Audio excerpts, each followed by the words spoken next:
Hello, picture doctors. Myself Himanshu Bora, final year MBBS student at Jawaharlal Nehru medical college Ajmer. NEET 2024 के जो result में गड़बड़ है उसकी अपन बात करेंगे विद डाटा। एनटीए ने जो पुराना 2019, 20, 21, 22, 23 और 24 6 साल में जो रिजल्ट पब्लिश किया है उसके जो डाटा के बेसिस पे अपन देखेंगे कि इस बार क्या क्या गड़बड़ देखने को मिली है जो एनटीए ने डाटा प्रोवाइड किया है। तो वीडियो को एंड तक देखना, चैनल को सब्सक्राइब कर देना, क्योंकि हर आदमी 718, 719 की बात कर रहा है, हर आदमी जो एक ही सेंटर से 6 टॉपर है उसकी बात कर रहा है, या फिर 720 बच्चे कैसे है उसकी बात कर रहा है। मैं इस चीज की बात करूंगा कि कट ऑफ 610 से सीधा 655 कैसे चली गई, इसका क्या रीजन है, इस पे अपन बात करेंगे। ठीक है, तो चैनल को सब्सक्राइब कर देना और वीडियो को लाइक कर देना।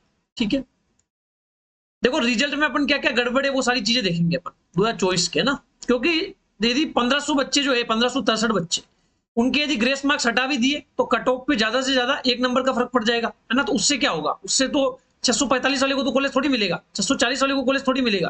प्रॉब्लम तो उन बच्चों को है ना जो 620 अबोव स्कोर कर रहे हैं फिर भी उनको कॉलेज नहीं मिल रहा। तो ये पूरा क्या जोल हुआ वो मैं आपको समझाऊंगा, सबूत दूंगा आपको प्रॉपर, है ना।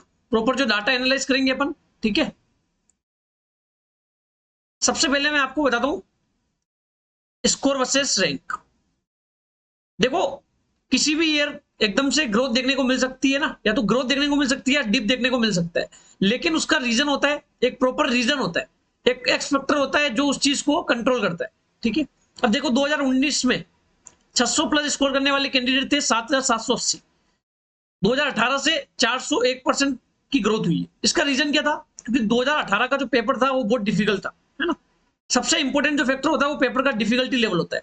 दूसरा बड़ा रीजन क्या था कि पहले सीबीएसई एग्जाम बनाती थी, है ना। नीट का जो पेपर होता था वो सीबीएसई डिजाइन करती थी, सीबीएसई बनाती थी, लेकिन 2019 से नेशनल टेस्टिंग एजेंसी एनटीए बनाने लग गई। इसलिए एजेंसी का चेंजेस प्लस 18 से 19 के पेपर में बहुत ज्यादा चेंज देखने को मिला। 19 का पेपर 18 के कंपेयर में बहुत ईजी था, इसलिए 401% की ग्रोथ देखने को मिली। ठीक है, 2019 से 20 में आप देखोगे 600 प्लस जो कैंडिडेट थे वो हो गए 20,157% की ग्रोथ देखने को मिली। ठीक है, इसका रीजन क्या है, इसका रीजन ये है कि 2020 में कोविड आ चुका था, कोविड में 4 महीने एक्स्ट्रा मिले थे। देखो इन सारी चीजों से फर्क पड़ता है। अब 4 महीने एक्स्ट्रा मिले तो हर बच्चे को 4 महीना एक्स्ट्रा पढ़ने का टाइम मिला है, तो ज्यादा एक्स्ट्रा पढ़ेंगे वो तो ज्यादा अच्छा स्कोर करेंगे, इसलिए 157% की ग्रोथ अपन को देखने को मिली। 2020 से 21 में पेपर का थोड़ा डिफिकल्टी लेवल बढ़ा, इसलिए 5% की ग्रोथ नेगेटिव देखने को मिली, मतलब 5% का डिक्रीमेंट देखने को मिला। जो 600 प्लस कैंडिडेट थे वो 19,000 हो गए, है ना। ये डाटा कैसे निकाला, जैसे 20,000 थे उसमें 19,000 हो गए, तो 20,000 का 19,000 कितना हो गया, समझ रहे हो ना आप मेरी बात। 5% कितना हो गया, 1000, तो 5% बच्चे कम हो गए, मतलब 5% का डिप हो गया। ठीक है, फिर 2022 में देखो आप लगभग सेम सा है, क्योंकि पेपर का जो लेवल था वो बराबर था। 23 में आप देख लो 39% की ग्रोथ देखने को मिली, क्योंकि 23 का पेपर देखोगे तो 22 के कंपेयर में बिल्कुल इजी है। फिर भी आप देख सकते हो 29,350 कैंडिडेट थे 600 प्लस।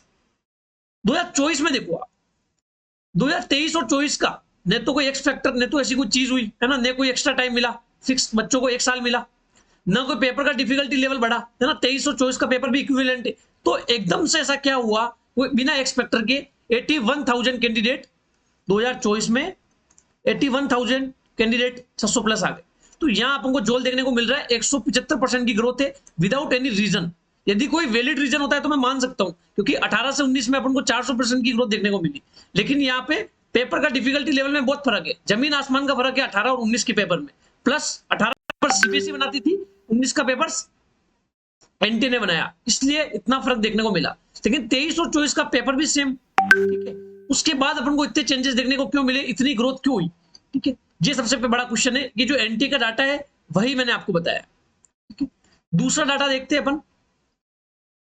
19 में क्वालिफाइड कैंडिडेट थे 7.97 लाख, 20 में 7.71 लाख, 21 में 8.70 लाख, 22 में 9.93 लाख, 23 में 11.45 लाख, 24 में 13.16 लाख। ठीक है, एक आप देखो 19 के अंदर परसेंटेज जो क्वालिफाइंग कैंडिडेट्स का चेंज हुआ 11% का, 21 में देखो 12.85 का, 22 में 14.15% का, 23 में 15.30% का, 24 में 14.93% का। तो एवरेज कैंडिडेट जो क्वालिफाई किए उनका परसेंटेज तो जो प्रीवियस ईयर का ट्रेंड था वही रहा। जो एनटी बार बार अपना जो प्रेस नोटिस के अंदर बोल रहे हैं कि कट ऑफ क्वालिफाइंग कैंडिडेट्स बनने की वजह से हुआ, ऐसा नहीं हुआ। यदि ऐसा होता तो यहाँ पे परसेंटेज बहुत ज्यादा देखने को मिलते, बिल्कुल इक्विवेलेंट परसेंटेज जो 2022 से 23 में हुआ, 23 से 24 में हुआ। तो यहाँ कोई चेंजेस नहीं है, क्वालिफाइंग कैंडिडेट्स तो उतने ही है लगभग, है ना, क्योंकि 3-3.5 लाख बच्चे ज्यादा एग्जाम में बैठे इस बार, तो 1.71 लाख बच्चे तो क्वालिफाई कर ही सकते। क्वालिफाई का मतलब जस्ट ये होता है कि जनरल में आपके 164 मार्क्स है और SC ST OBC में 129 मार्क्स है, जस्ट इतना सा मतलब होता है। क्वालिफाइंग का मतलब ये नहीं कि आपको कॉलेज मिल जाएगा, क्वालिफाइंग का मतलब है आप काउंसलिंग में पार्टिसिपेट कर पाओगे और एब्रोड से MBBS कर पाओगे, ठीक है। फिर आप देखो क्वालिफाइंग कट ऑफ मैंने आपको बता दिया, तो 18 में गई थी 119, फिर 19 में गई थी 134, 147, 138, 117, 137 और 164। क्वालिफाइंग मार्क्स उतने ही है, ठीक है, कुछ ज्यादा चेंजेस देखने को नहीं मिले अपन को, ठीक है। हर कैटेगरी की मेंशन है, तो क्वालिफाइंग से कोई फर्क नहीं पड़ा है, क्योंकि आप देख सकते हो परसेंटेज सेम सा है। तो यदि एनटी ये बोल रहा है कि इस बार क्वालिफाई करने वाले बच्चे ज्यादा थे, इस बार कॉम्पिटिटिव नेचर बढ़ा है, तो ये गलत बात है, ये गलत चीज है, क्योंकि डाटा ये बता रहा है कि क्वालिफाइंग करने वाले बच्चे जो प्रीवियस ईयर जितने थे उतने ही इस साल है, उससे कट ऑफ पे कोई फर्क नहीं पड़ा है, ठीक है। तो वो डाटा गलत है जो एनटीए ने बोला है ना, डाटा गलत नहीं, डाटा तो सही है, लेकिन कट ऑफ का रीजन वो नहीं है, ठीक है। अब अपन बात करते हैं ऑल इंडिया की 15% की MBBS की कट ऑफ, ठीक है। 19 में देखो जनरल की गई थी 582, ऑल इंडिया की लास्ट कट ऑफ की मैं बात कर रहा हूँ, 20 में 611। ये ग्रोथ आपको देखने को मिली, क्योंकि 19 के कंपेयर में 20 का पेपर भी काफी इजी था, प्लस 20 में एक्स्ट्रा टाइम मिला था। 21 में कट ऑफ कम गई थी, क्योंकि 20 और 21 का पेपर में 21 का थोड़ा डिफिकल्ट था, 22 और 21 का बराबर था, तो 5 गई। 22 और 23 में मैंने आपको बता दिया पेपर 16, आप फिर भी देख सकते हो यहाँ 14 नंबर की ग्रोथ देखने को मिली है, यहाँ पे 16 नंबर की डिप देखने को मिला है, 14-16 है ना। इस बार क्या होना चाहिए था, 2023 और 24 का तो पेपर इक्विवेलेंट है, यदि कंपटीशन बढ़ा है तो ज्यादा से ज्यादा क्या होना चाहिए, 20 नंबर का ग्रोथ देखने को मिल सकती। तो 2023 में 610 थी तो 630 हो जाती, है ना, लेकिन 658, ये कैसे, है ना। इसका मतलब है 600 प्लस कैंडिडेट बहुत ज्यादा एकदम से आ गए, है ना। उसका रीजन सिर्फ और सिर्फ पेपर का इजी लेवल नहीं हो सकता, क्योंकि पेपर तो 23 और 24 का बराबर सा है, उसका रीजन कुछ और है, ठीक है। ये जो डाटा है, ये डाटा खुद बता रहा है ना, ये प्रॉपर डाटा एनालाइज किया है, वो मैं आपको बता रहा हूँ, ठीक है। फिर आप देखो ऑल इंडिया रैंक वाइज, 19 में 12,618 रैंक तक मिला था, 20 में 15,000 रैंक तक मिला था, 21 में इतना डिप देखने को क्यों मिला, क्योंकि एक एक्स फैक्टर, एक चेंज देखने को मिला। 2020 तक क्या होता था, ऑल इंडिया के 2 राउंड होते थे, ऑल इंडिया के राउंड 2 में यदि कोई सीट खाली रह जाती थी, 50% सीटें खाली रहती थी, वो अपने अपने रेस्पेक्टिव स्टेट को ट्रांसफर कर दी जाती थी। मान लो ऑल इंडिया के अंदर 100 सीट खाली रही, तो 10 सीटें यदि मान लो जम्मू कश्मीर की, तो जम्मू कश्मीर को ट्रांसफर हो जाएगी, 10 हरियाणा की है तो हरियाणा को ट्रांसफर हो जाएगी। लेकिन 21 से क्या हुआ, जो ऑल इंडिया की सीट्स थी वो ऑल इंडिया कोटा से फिल होना स्टार्ट हुई। यदि ऑल इंडिया के राउंड 2 में सीट खाली रही, तो फिर वो ऑल इंडिया के राउंड 3 में आएगी, स्टेट को ट्रांसफर नहीं होगी, इसलिए ऑल इंडिया की कट ऑफ तो कम जाने लग गई और स्टेट की कट ऑफ बढ़ने लग गई 2021 से। फिर 22 में देखोगे 22,706 तक गई, 23 में 23,674 तक गई, और 24 में 25,400 तक कॉलेज मिल सकता है। इस चीज में कोई प्रॉब्लम नहीं है, इस बार 25,400 तक कॉलेज मिल सकता है। इतनी ग्रोथ क्यों देखने को मिली उसकी अपन बात कर रहे हैं, ठीक है।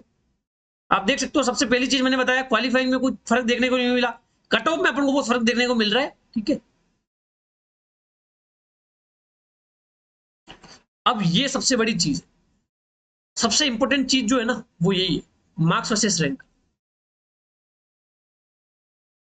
2020 से 2024 में आप देखो 720 नंबर पे 3250% की ग्रोथ देखने को मिली, मतलब 720 पे 2020 में सिर्फ 2 कैंडिडेट थे, और इसमें देखो आप 67 हो गए, तो कितने परसेंट की ग्रोथ हुई, लगभग कितने परसेंट की ग्रोथ हुई, 3250% की ग्रोथ हुई।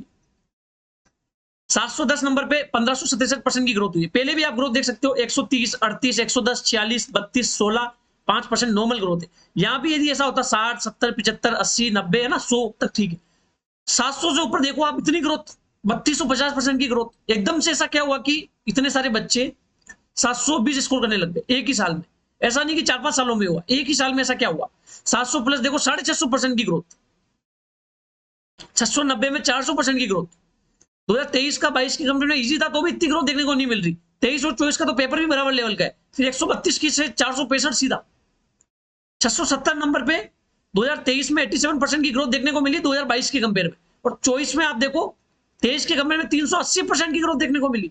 इतना ज्यादा चेंजेस, तो यहाँ जोल हुआ है, इसका मतलब 600 प्लस कैंडिडेट बहुत ज्यादा एकदम से बढ़ गए, और 700 प्लस कैंडिडेट भी एकदम से बहुत ज्यादा बढ़ गए।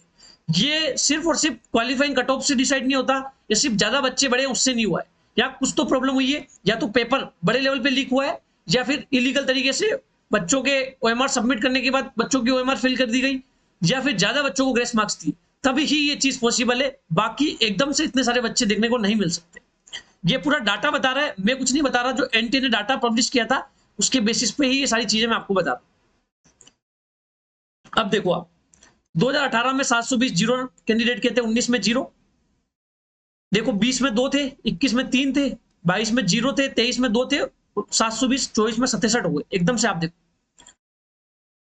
देखो 22 और 23 में पेपर का फर्क था, 23 और 24 में पेपर का फर्क नहीं है, 23 और 24 का पेपर इक्विवेलेंट है। फिर भी अपन ये मानते हैं कि 24 का पेपर 23 के कंपेयर में इजी था, तो 30 से ज्यादा क्या हो जाता, 50 हो जाता, 60 हो जाता, 30 से 500, 23 और 24 में 300 था, तो यहाँ पे क्या हो जाता, 500 हो जाता। ठीक है, देखो जैसे 94 20 से 21 में देखो 90 थोड़ा सा ग्रोथ देखने को मिली, एकदम से ऐसा थोड़ी है कि 300 से सीधा 500 हो जाता, 600 हो जाता, 2250। इसका मतलब ये ऊपर के जो बच्चे हैं, मुझे इन पे डाउट है, क्योंकि एक ट्विटर पे मार्कशीट भी वायरल हो रही है, उसके बारे में मैं आपको बताऊंगा। वो कैंडिडेट 12th में फेल है, ठीक है, और उसके नीट में 705 स्कोर हो रहा है, ये कैसे हो सकता है? और फेल जो भी है वो फिजिक्स और बायोलॉजी के अंदर है। यदि वो इंग्लिश और कंप्यूटर साइंस में फेल होती, कंप्यूटर के अंदर फेल होती, तो मैं फिर भी मान लेता। लेकिन जो कैंडिडेट 705 स्कोर कर रहा है, उसकी तो बायोलॉजी फिजिक्स वैसे बहुत स्ट्रॉन्ग होगी, तो वो कैंडिडेट 12th में फेल कैसे हो सकती है? ई ग्रेड डी ग्रेड कैसे आ सकती है? तो ऊपर भी जोल हुआ है, 600 प्लस कैंडिडेट के ऊपर भी जोल हुआ है, तो 700 प्लस कैंडिडेट जो जिन्होंने स्कोर किया उसमें भी मुझे काफी सारी चीजें गलत लग रही है, क्योंकि एकदम से 700 प्लस कैंडिडेट 2250 नहीं हो सकते। ठीक है, 690 में देखो 900 से सीधा 45 हो गए। मैं 23 और 24 की बात करूं तो 670 में 3032 से क्या हो जाता, 5000 हो जाता, 14500, 5 गुना ग्रोथ। ये कैसे हुआ? ये ट्रेंड पूरा ये बता रहा है कि कुछ तो जोल हुआ है। यदि ट्रेंड में चेंज आता है, जब कोई एक्स फैक्टर होता है, बड़ा चेंज आता है, यदि कोई बड़ा चेंज आता तो मैं मान सकता हूं कि चेंजेस देखने को मिल सकते हैं। जैसे आप हमको 18 से 19 में भी चेंजेस देखने को मिल रहे हैं, लेकिन 18 से 19 में जमीन आसमान का पेपर का फर्क है ना, पेपर से सब चीजें डिसाइड होती है। यदि पेपर बहुत डिफिकल्ट है, मैं आपको बताता हूँ, 2016 में नीट की कट ऑफ थी 508 नंबर, खाली 508 नंबर नीट की कट ऑफ थी। 2017 में 556 थी, 2018 में 536 नंबर कट ऑफ थी। अब 636 में भी सिलेक्शन नहीं हो रहा, अब तो 100 नंबर ग्रोथ देखने को मिल रही है अपन को, कट ऑफ 655 हो गई। तो पेपर पे डिपेंड करता है कि कट ऑफ कितनी जानी चाहिए। अब देखो 24 में आप 670 से ऊपर 14500 कैंडिडेट, इतनी ग्रोथ 23 से कंपेयर में। तो ये चीजें जब भी हो सकती है जब बड़े लेवल पे या तो पेपर लीक हुआ हो, या इलीगल तरीके से ओएमआर फिल हो, या फिर ग्रेस मार्क्स ज्यादा बच्चों को दिए गए। देखो ट्विटर पे इस कैंडिडेट की कोई गलती नहीं है ना, कैंडिडेट की मैं छुपा देता हूं। ठीक है, कैंडिडेट की आप देखो ट्विटर पे वायरल हो रही है, 705 नंबर आए नीट में 2024 में, और ये 12th बोर्ड की उनकी मार्कशीट है। आप देखो फिजिक्स के अंदर E1 ग्रेड, बायोलॉजी के अंदर D ग्रेड। मैं ये मान सकता था कि कैंडिडेट बहुत पढ़ने में इंटेलिजेंट थी, बायोलॉजी पढ़ रही थी, फिजिक्स पढ़ रही थी, केमिस्ट्री पढ़ रही थी, तो इंग्लिश और कंप्यूटर नहीं पढ़ पाई हो, तो ये चीज मैं मान सकता हूं। लेकिन कैंडिडेट के इंग्लिश में ज्यादा मार्क्स है फिजिक्स के कंपेयर में, ऐसा कैसे हो सकता है कि किसी कैंडिडेट के फिजिक्स और बायोलॉजी के अंदर ज्यादा बहुत कम मार्क्स आए, जिस कैंडिडेट के 705 नंबर नीट में, उस कैंडिडेट की तो फिजिक्स और बायोलॉजी तो वैसे बहुत स्ट्रॉन्ग होगी। तो सारी चीजें यही संकेत कर रही है कि कुछ तो बड़ी गड़बड़ हुई है ना, बड़े लेवल पे कुछ चीटिंग हुई है, बड़े लेवल पे प्रॉब्लम्स हुई है, तभी ये हो सकता है। चाहे एनटीए अपने प्रेस नोटिस में बार बार ये बोल दे कि क्वालिफाइंग मार्क्स कट ऑफ बढ़ी है, क्वालिफाइंग बढ़ी है, तो उससे कोई फर्क नहीं पड़ता।